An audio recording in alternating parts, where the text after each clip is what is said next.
Девчонки, приветик! В прошлых выпусках мы уже затрагивали тему веса у девочек-подростков, но об одной важной теме мы так и не поговорили – о булимии. Это очень частое явление у девочек, и оно здорово может испортить тебе жизнь, потому давай именно ее сегодня и обсудим. А другие видео на тему веса ты можешь найти, перейдя на основную страницу нашего канала. Вот, кстати, одно из них.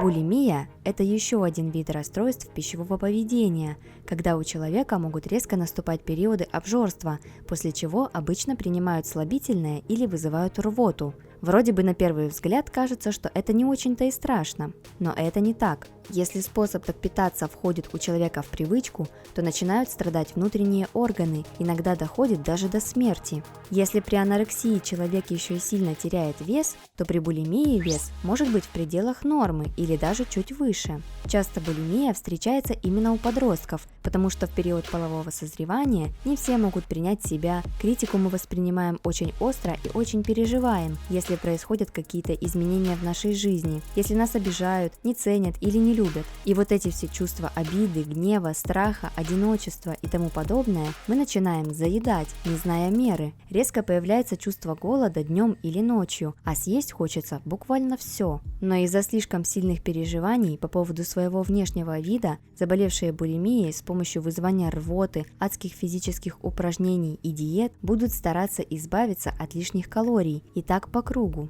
А вдобавок начинают появляться нарушения в работе органов, цикл может сбиться или месячные совсем пропасть. Ужас какой-то в общем. Как видишь, причина этого заболевания именно в психологическом состоянии. Потому, чтобы у тебя было меньше шансов заболеть булимией, всегда говори взрослым о своих чувствах, обращайся к психологам или людям, которые могут тебя поддержать. Не накапливай обиды и злость. Лучше сразу о них прямо говорить человеку и решать свою внутреннюю проблему таким образом.